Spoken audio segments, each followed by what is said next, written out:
Hi guys, welcome to Udupi beach. ಎಂಟ್ರೆನ್ಸಲ್ಲೇ Gandhiji statue ಇಟ್ಟಿದ್ರು ಮತ್ತು ಸ್ಯಾಂಡಲೆಲ್ಲ ಆಟ ಆಡಿದ್ವಿ. ನಾನಂತೂ ಮಸ್ತ್ ಮಜಾ ಮಾಡಿದೆ. ಅಲ್ಲೇ ಕೂತ್ಕೊಂಡು ಅಲ್ಲಿ ಒಂದು ಸ್ವಲ್ಪ ಹೊತ್ತು ಆಟ ಆಡಿದೆ. ಏನೋ ನನ್ನ ತಮ್ಮನೂ ಎಂಜಾಯ್ ಮಾಡಿಕೊಂಡು ಆಟ ಆಡ್ತಾಯಿದ್ದ.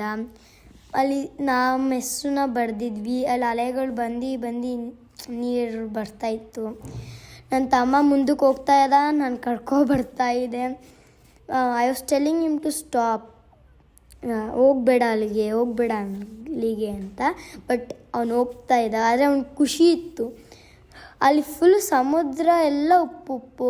ನಾವು ಅಮಾವಾಸ್ಯೆ ದಿನ ಹೋಗಿದ್ದು. ಅಮಾವಾಸ್ಯೆ ದಿನ ಅದೇನೋ ಅಂತಾರೆ, ಅಲೆಗಳು ದೊಡ್ಡದಾಗಿ ಜೋರಾಗಿ ಬರುತ್ತೆ ಅಂತ. ಆ್ಯಕ್ಚುಲಿ ನಾವು ಓಟಿದ್ದ ದಿವಸ ಆ ಥರ ಇತ್ತು.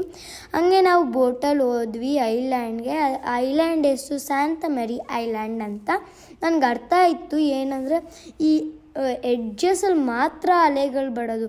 ಈ ಮಧ್ಯೆ ಹೋಗ್ತೀವಲ್ಲ ಆಗೆಲ್ಲ ಈ ಥರ ಒಂದು ನಾರ್ಮಲಾಗಿರುತ್ತೆ. ನನ್ನ ತಮ್ಮ ಅಂತೂ just was seeing the water ಅಷ್ಟೇ. ನಾನಂತೂ ಒಂದು ಸ್ವಲ್ಪ ಆದರೂ ತಿಳ್ಕೊತಾ ಇದ್ದೆ. ಆದರೆ ಮಜಾ ಇತ್ತು. And finally we reached island. ಹತ್ರ ಹೆಸರು ಸ್ಯಾಂತ ಮೇರಿ ಐಲ್ಯಾಂಡ್ ಅಂತ. ಅಲ್ಲೆಲ್ಲ ಪ್ಲ್ಯಾನ್ಸ್ ಈ ಥರ ಇತ್ತು. ಒಂಥರ ಒಳಗಂತೂ ಮಜಾ ಇರುತ್ತೆ ನೋಡೋಕ್ಕೆ. ನೆಕ್ಸ್ಟು ಅಲ್ಲಿ ಶಾಪಿಂಗ್ ಐಟಮ್ಸ್ ಎಲ್ಲ ಇಟ್ಟಿದ್ರು. ಅಲ್ಲಿ ಹಂಗೆ ಸ್ಟ್ಯಾಚ್ಯೂಸ್ ಇಟ್ಟಿದ್ರು. ಇದೊಂದು ನೀರು ಕೆಳಗೆ ಬಿಡ್ತಾ ಇರೋದು ಆ ಥರ.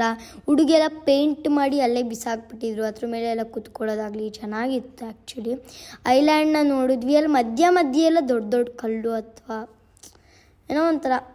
ಮತ್ತು ನಾವು ಗುಬ್ಬಚ್ಚಿ ಸ್ವಿಂಗಲ್ಲಿ ಕೂತ್ಕೊಂಡು ಆಟ ಆಡಿದ್ವಿ. ನಾನೇ ಒಂದು ಹೆಸರು ಇಟ್ಬಿಟ್ಟಿದ್ದೀನಿ ಆ ಸ್ವಿಂಗಿಗೆ, ಗುಬ್ಬಚ್ಚಿ ಸ್ವಿಂಗ್ ಅಂತ.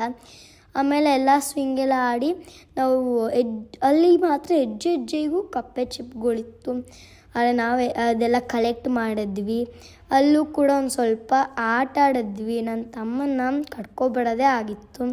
Thank you for watching this video. Next ವಿಡಿಯೋದಲ್ಲಿ ನಾವು ಇನ್ನೂ ಸ್ಪೆಷಲ್ ಆಗಿರೋದು ತರ್ತೀನಿ ಅಂತ ಹೇಳೋಕ್ಕೆ ಇಷ್ಟಪಡ್ತೀನಿ. Thank you.